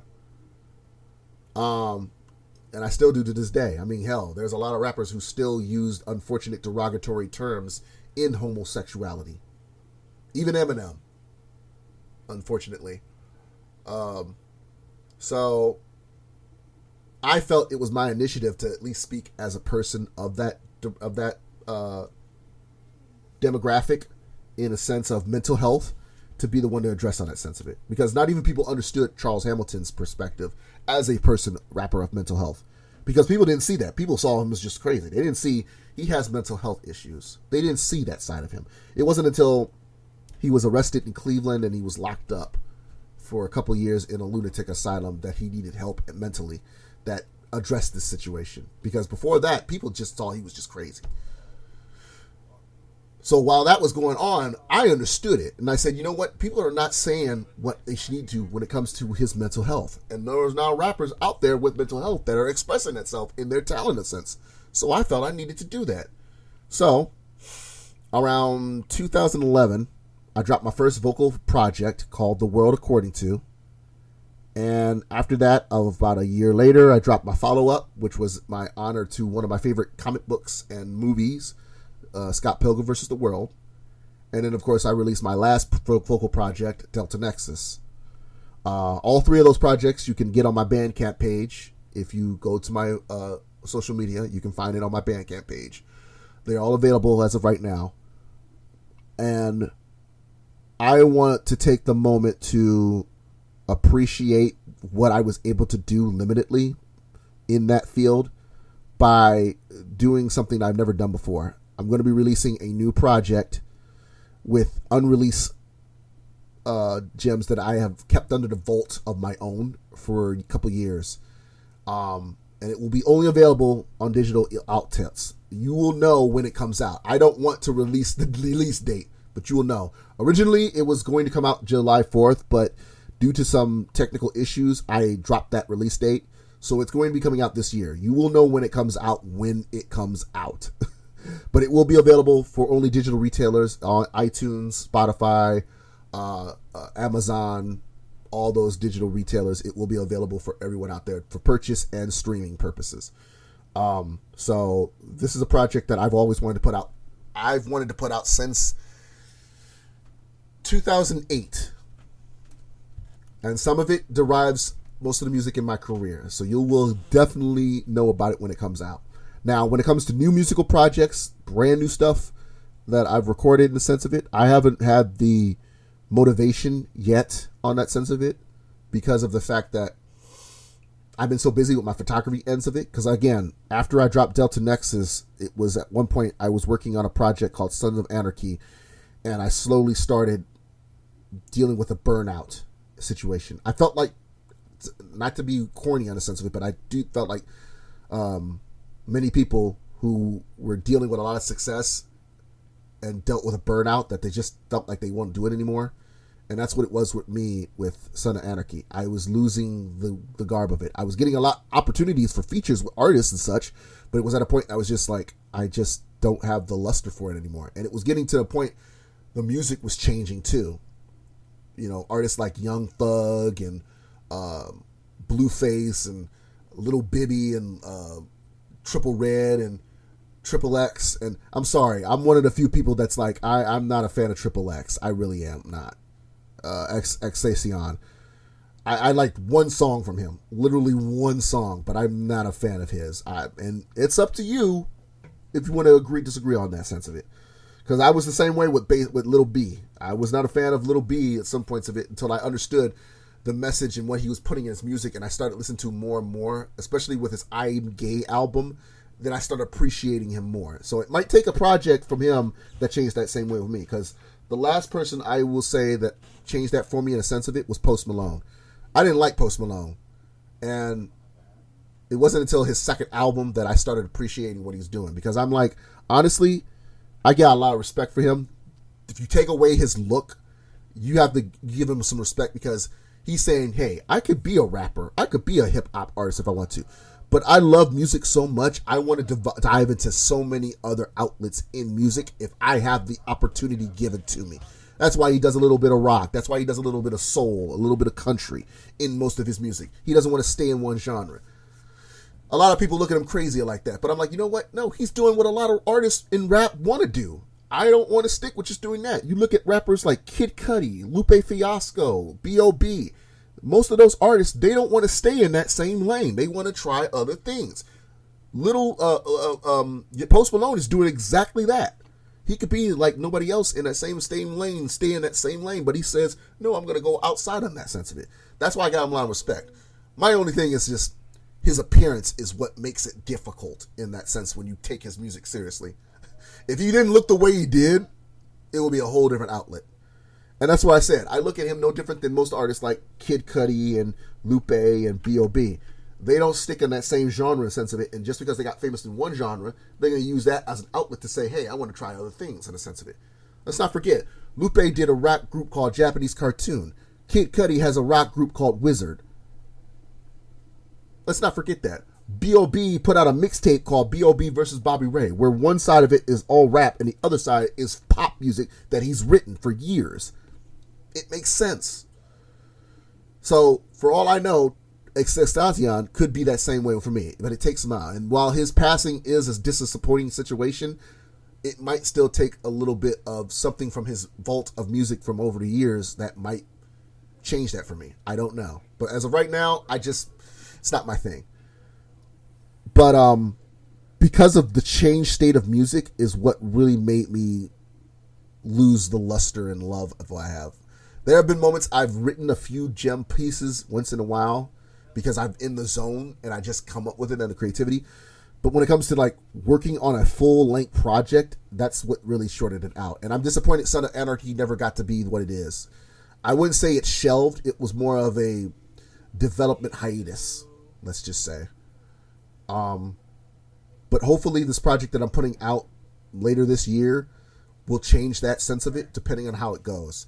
As of right now, the only thing I've released is the re-release of Insomnia, because I released that digitally before. That's a project I produced, written myself during my panic situation. Now, as I mentioned before to people, I wrote and recorded that song right around the time I was having a midlife crisis anxiety attack. So you have to take it for what it is. And I know it seems like a song that seems like triggered a sense of it, but there's a reason why. That's why I wrote the song. It was a moment I was not able to sleep, and I was having these dark moments in my head and dark properties. And I'm not in that mode anymore. I've had moments where I've been depressed. I've had moments where I've had anxiety. But to that low point when I did that song, I'm not in that mode anymore. So, if you want to understand on that mentality of what I dealt with in that sense of it, I would advise you to listen to the song. And again, that song is available everywhere now. It's available now in that sense of it. And I appreciate everyone who's had an opportunity to listen to it and let people know about that. But the project that I'm putting out soon later this year, hopefully will make up for that as well. However, on the production side of things, I'm starting to get a little itch in that production back, because I've been watching a lot of production documentaries and a lot of videos on YouTube on people making a lot of production beats. One in particular was a video of a guy who was working on MPC drum machine, working on a beat in his car. And it was amazing how it sounded, to the point that it became a viral trend that rapper Meek Mill asked to have the dude come to his studio to use that beat to record in. And the guy was just a producer who just like, I like making music just because I like making music. And he has now gotten some exposure because of that. So my hat's off to him on that sense of it. And it's the stuff like that I feel like, that it gives me that itch again. Now, I'm not going to lie. I am limited to using musical equipment on some physical aspects, but when it comes to certain limitations on programming in musical software, that's a different story. I always wanted at one point a musical interface for my production and such, like most big producers, but I never had the opportunity because of money reasons. But I was able to use what I had. No different than in my photography. I don't have a $700, $800 depth camera and like $1,000 of equipment. But I have a $400 camera that I invested my life in, and I love to use it to make amazing pictures of what I have. And it's the same thing with my production. I may use a $200 musical software production on a computer. I might not be able to afford a $300 interface or programming equipment. But with that $200 or $100 musical program software, I can damn sure put out something amazing that people will love. And most of my music on my Bandcamp proves that. I was able to put out productions that were inspired in the moment of what I was able to do. Beautiful Nightmare, which was my very first release in musical production that I released out in the market, I put out. And I did that just because I wanted people to know who I am. And then when I did Pink and Blue, which was my production, Pink and Blue and the Awkward Boyfriend EP. Both were production EPs that I did in honor of Charles Hamilton, because I was in love with Charles' musical sense of it. Because one thing I love about Charles compared to artists like Ninth Wonder and DJ Premier and Kanye, old Kanye, is when they sample old songs, they do it just because the fact it sounds good. Whereas in Charles, it's like, I want to give appreciation for the artist that I'm using in that sample. And that's what I was doing in a sense of it. I was using songs that I loved to make these productions. I wasn't just using any random song. I could do that for any person. A song no one's ever heard of and then using it as a sense. No, I wanted to do songs with productions from sampled songs that I listen to on the side that I'm not listening to. Songs that I would find on my playlist that people have heard of in a sense of it. And that's what I did with most of my music. And Charles understood that, which is why I appreciated him so much. One of the projects I remember I did was an instrumental trilogy called The Diary of Yue Ayase, which was based on a project that Charles was supposed to put out called The Diary of Allison Foster, which was a vocal project he was supposed to put out that got shelved. It was a concept project, and I did a concept project, but most of those songs that I sampled were music that many people didn't know I was a fan of. Curly, who is a, I believe she is a, I forgot the country, Bostonia, I believe she is. She's not Ukrainian, but she's a Fostoria music artist. She had put out one album on Def Jam, Love is Dead. And she came out with a song called Walking on Air. And then since then, she's put out a lot of pop stuff recently. Clark the Ill, I believe the name is the band. It's a gothic Japanese Kai band that came out years ago. I used to listen to them. Black Veil Brides. Yes, the goth rock band Black Veil Brides with Andy Black. I used to listen to when I was in college at one point of it. I believe I sampled a few records from AFI as well. Evanescence. I still love Evanescence. Amy Lee is a goddess to me. I sampled records from her albums, from their unreleased hits, including Origin, the first album they've never put out majorly, to their last album they put out. I've done musical projects sampling all this stuff, and it was all in UA Ayase because it fit the tone, but they were all based on the fact of my mental state, listening to all that music, and it worked with the story. So, and I love doing stuff like that. And when it came to instrumental projects, the only person I know who still does it to this day is my homeboy Storm at Watkins. Shout out to Storm Watkins, who's an amazing producer. He still to this day has put out a lot of work in music production to this day. I've even contributed to some of his work as an artist, visual artist. Some of the covers from his projects you might be familiar with. I believe This Broken Life, certainly.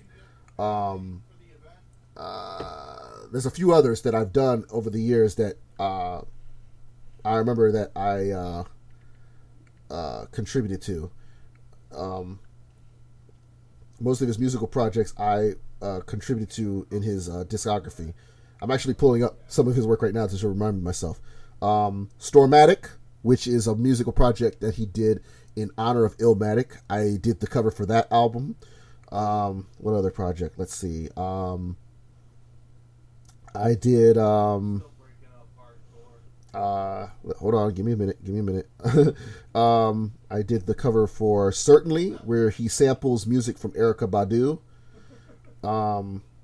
I did the cover for Status Updates, which is a project production project where he samples songs from none other than Justin Bieber. I kid you not, Justin Bieber. But one of the projects that I remember he did the most that I had sort of a playful rivalry with him is the Maiko Kaiji project. Now, for those who are familiar with Kill Bill, there's a Japanese lower art musician back in the early years named Maiko Kaiji. Very, very popular pop singer.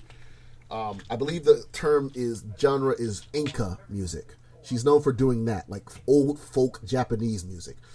If you listen to those old folk Japanese music that you see in like those Hong Kong movies and such like that, she was known for that in most of her music. And Storm Watkins was very admiration for her. And he had done, I think, 5 projects based on her. and they all sampled her music.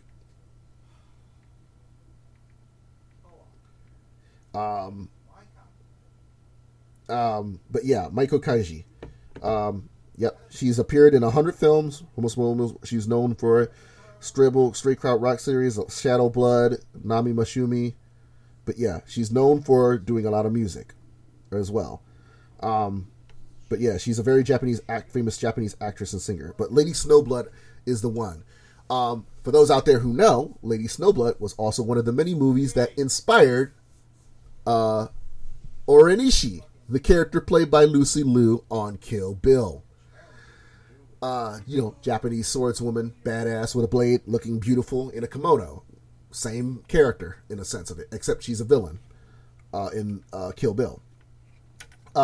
It was also one of the many films that inspired Quentin Tarantino for it.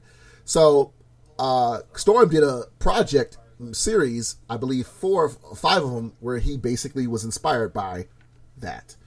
And so I did the project to mimic that a little bit, but at the same time, showing a little bit of playful rivalry and a little bit of musical inspiration from Storm. And it was called the Utada Ultimatum.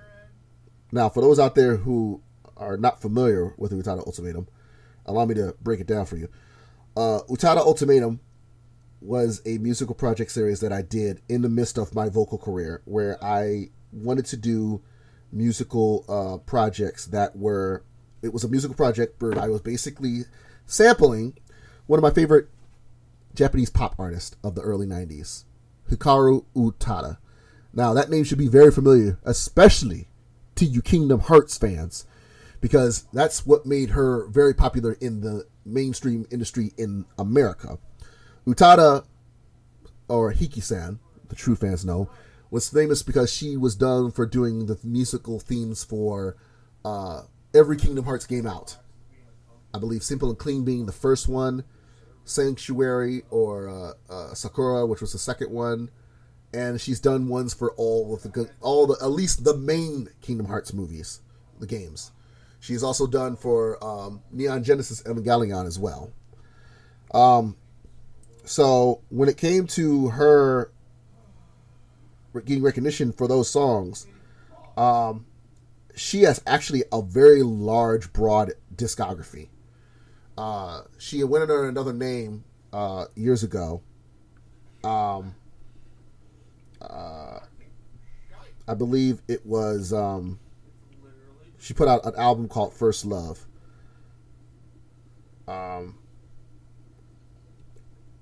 But yeah, no, she went under the name Cubic CU. And she went under and the first album she put out was called Precious. But then she used her real name in 1999 on an album called First Love. This will be her first album Americanly.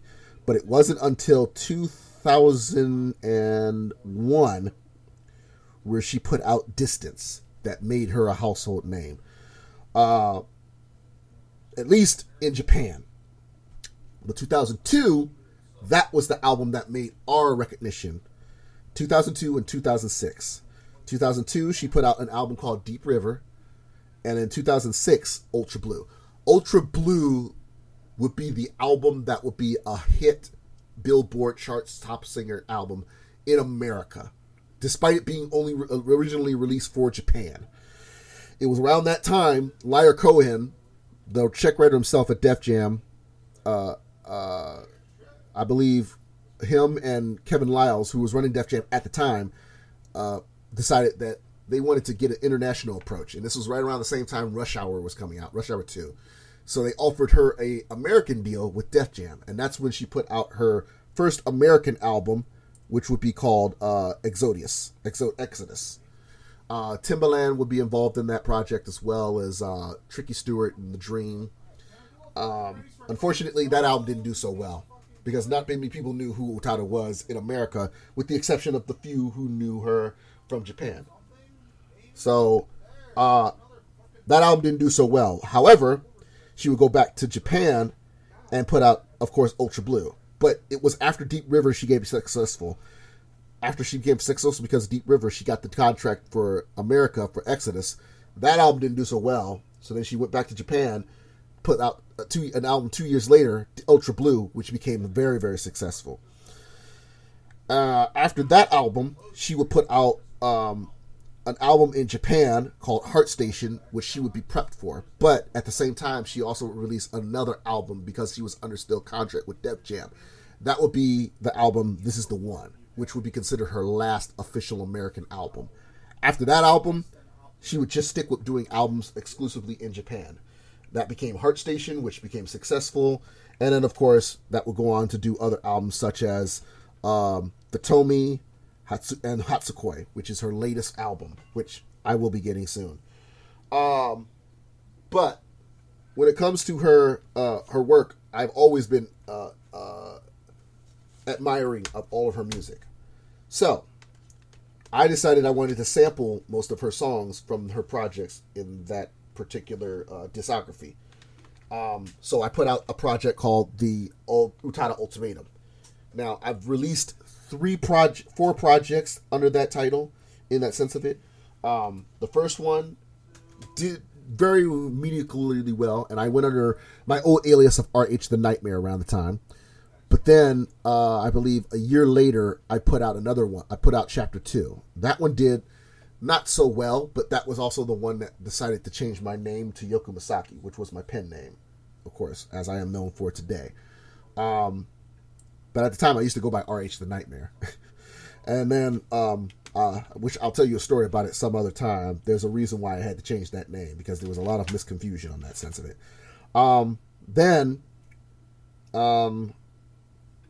After that album, my birthday, I believe on my birthday, around that time, I believe March of 2012, I would put out Chapter 3.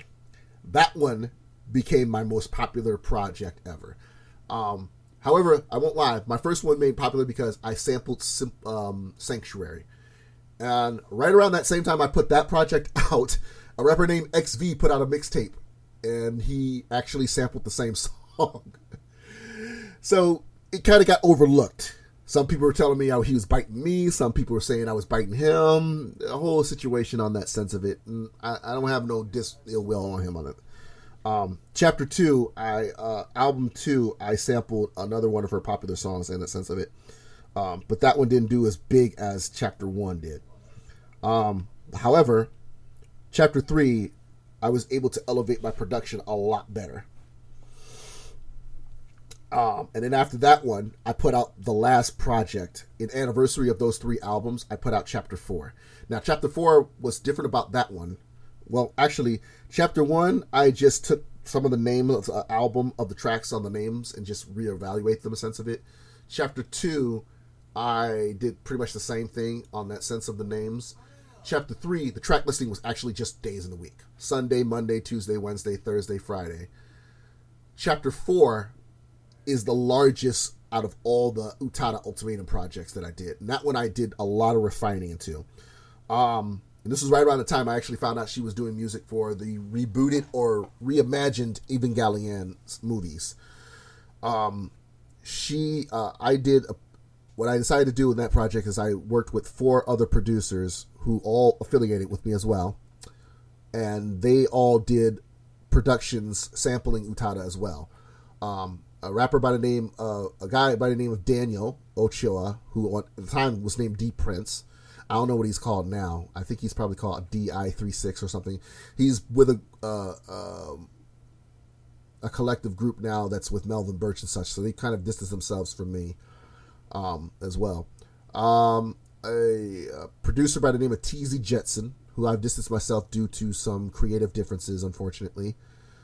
A friend of mine, a guy named Michael, who went under the name Akil Hikari, who was making himself known as a producer, who has retired, I'll just say. And then an artist who I'm still affiliated with, but who has somewhat sort of distanced himself from music as well, by the name of Blank October, who was also part of my collective group before Jirai Media was founded. these 5 guys I worked with on the project, and they all contributed to different versions, productions of the album for songs in dedication to Utada.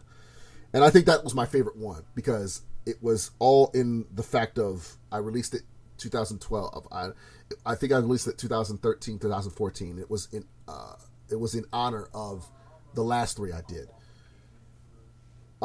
Recently, and many of you may not have known this, is while I have listened to and had owned digital copies of most of Utada's discography, I have not had the pleasure of owning physical copies of Utada's discography. And as I mentioned before, 2017, 2018, Utada-san has released 2 projects, 2016's Fatomi and 2018 Hasukoi. And trust me, I've listened to both of those albums. And it's got me a little bit inspired again. So, that leads me to my question for those out there listening who have been fans of my work again. If I was able to release an Utada 5, a final actual goodbye, because honestly, Utada 4 wasn't supposed to be the last one. Utada 4 was an anniversary project. But Utada 5, if I released an Utada 5, would you be considerate of that? And that's what I want to know from you guys, if you want to. Now, this is something that's probably be worked on not this year, but probably down the line. It will take a while if the demand is great. This will be exclusively released. It won't be out there for everyone in a sense of it. And this will be the one time I work on a project that I feel like it gives my bearings back. But again, this is only if the world demands it. Now, if you're hearing this right now in this episode, on this podcast, again, let me know.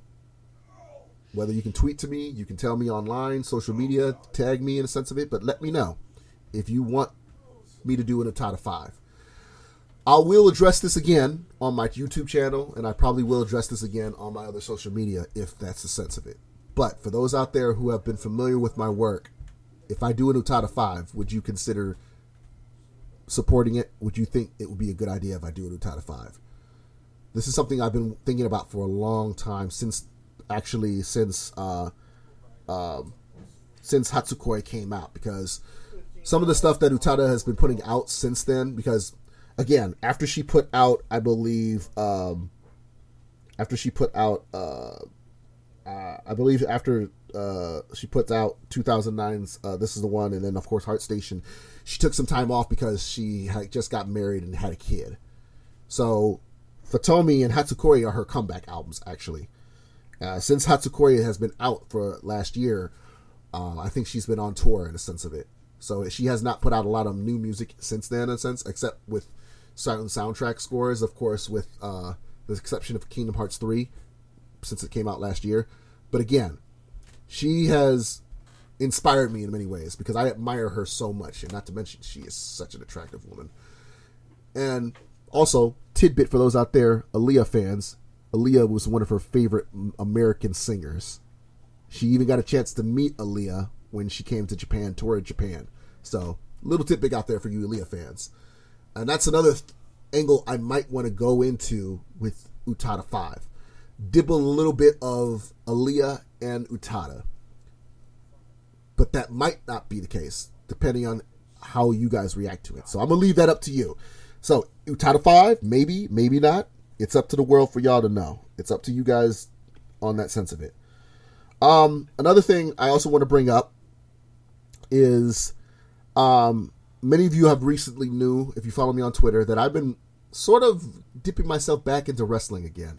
And I'm thinking, I already talk about a lot of other stuff on this podcast. You know, I talk about music, I talk about comic books, video games, such as Saces, and in certain cases, anime to some extent, which I will be getting back into, hopefully when I start making the rounds of returning in my music, my podcast again. And I'm thinking about adding wrestling to the mix. Now, I won't be doing a lot of covering of certain events, and it won't be just WWE. Let me make that very clear. I am not going to be the WWE stan out there in the sense of that.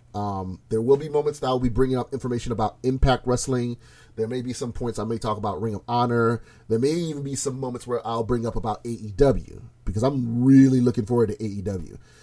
And sometimes I may even do some throwback coverage, like classic matches in that sense of it. Talk about those. One of my roommates, who's also a wrestling fan myself, I may even get involved in some of the discussions, depending on how things go. So that might be the sense of it when it comes to that. But if you guys want me to bring that up as one of the topics in many of the senses of episodes on this podcast, let me know, because that might be one of the senses for me in the sense of this podcast. Because again, I want to maximize this podcast to the opportunity to talk about a lot of things that I enjoy. That's what this podcast is about. That's why I have to remind myself, I can't always have to have a second person with me in this podcast, because I want you guys to hear what I talk about in that sense when it comes to this podcast. It's not just about me with somebody else discussing the things. It's me addressing to you who gives a shit and listening to my 2 cents. That's what I want to do. It's easier for me to do it this way than just sitting in front of my web camera and talking to you guys on that sense of it. Sometimes that's hard to do, but sometimes that will happen. So let me guys know about that as well. So if it does, it might come to the point, like I said, I'll be bringing up about a lot of things in the cosplay community, in the wrestling community, as well as cosplay, photography, and all that sense of it. I do talk about photography in a sense of, also, I want to, every once in a while, what I want to do is, starting next year, I want to do a Prince moment. Now, a lot of you guys out there know I'm a big fan of Prince. And for those asking, yes, I did purchase the Prince Originals album, which just came out this year. I realized that every year around Prince's anniversary since his passing, Warner Brothers and his estate has allowed the opportunity to release music from his vault. Last year, it was the 1983 Prince Piano and a Microphone album, which featured piano and microphone a cappella records of some of his songs, from Purple Rain to 17 Days. And this year, in the vault, was the Originals album. And this is where he has recording versions of most of the songs he's known for writing for other artists.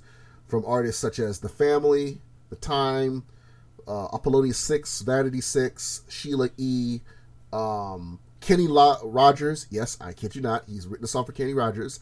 The Bangles, the Walk Like Egyptian Bangles. And of course, it features the one song that on here that he has been known for writing, that of course many people know, that was released right around the time that Piano and Microphone 1983 came out, was of course his version of Nothing Compares to You. Now, he's done a version of that song way before, after he even sold the song to Sinead O'Connor. He did a version on, I believe, The Gold Experience. However, there's never been an original copy of the song when he first wrote it. It's on this album, Prince Originals. But again, most of the songs that are on this album are all songs that he's written for other artists. But they've never been released to the public.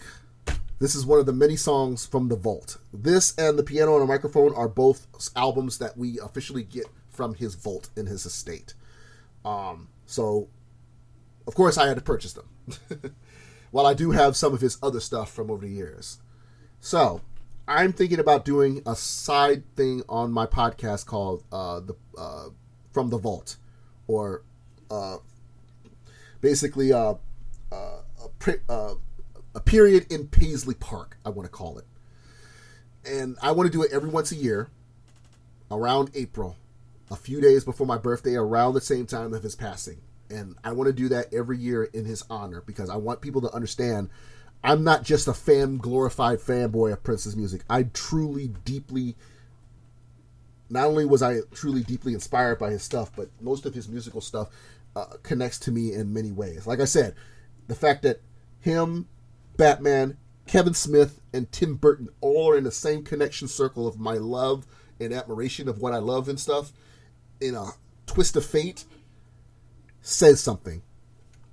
So, I feel it's only right, and it's my obligation, but I want to, in bringing that up in the sense of it. But let me guys know if you want me to do that in the sense of it, because I would love to give you my 2 cents or my love of my review and opinion on many of his work, whether it's albums, songs, movies he's done, songs he's done for other projects, whatever it might be, or even artists that he's worked on that I've really not listened to. Because honestly, I've only stuck myself with listening to just stuff from Prince. I've really never dabbled into any of his artists from Paisley Park. I'm not going to lie. Didn't really listen to Morris Day at the time. Never listened to The Family. Never listened to Apollonia 6 or Vanity 6, with the exception of Nasty Girl. That's the only song I've actually known of them. Sheila E. to some extent. Jill Jones is literally the only artist I've actually listened to in a sense of who he's worked with. And that's because I'm not going to lie, I had a crush on her ever since Purple Rain. If you told me a girl who was as attractive as Marilyn Monroe, who actually can sing, and has the vocals aspects of Tina Marie, who I believe Prince probably worked with as well, and she dressed like Madonna to some extent, that would freak me out.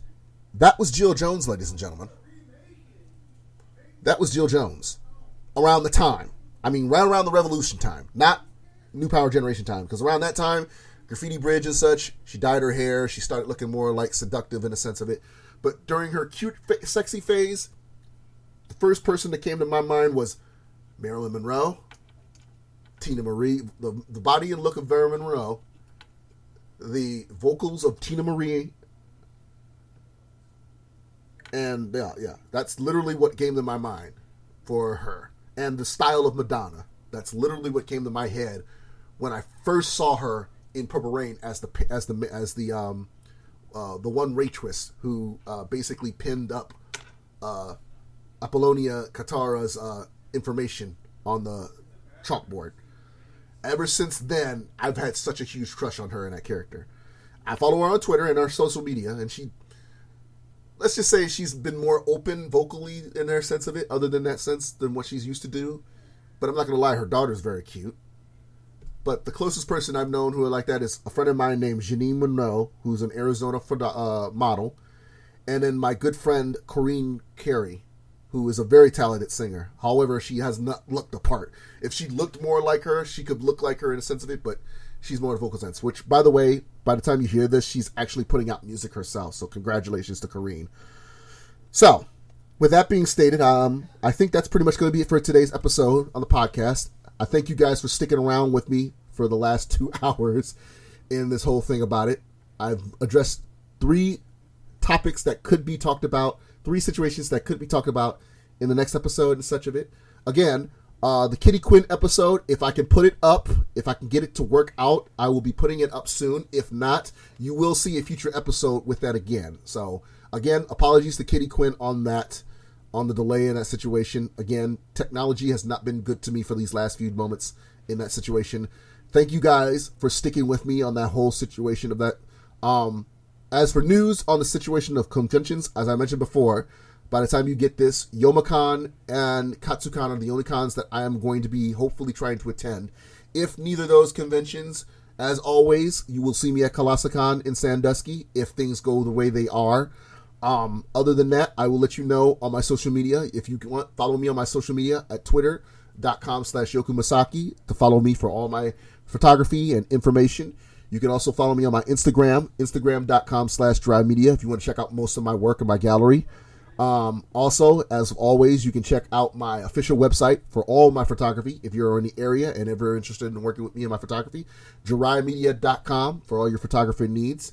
Thank you for everybody out there who has been still supporting me since day one.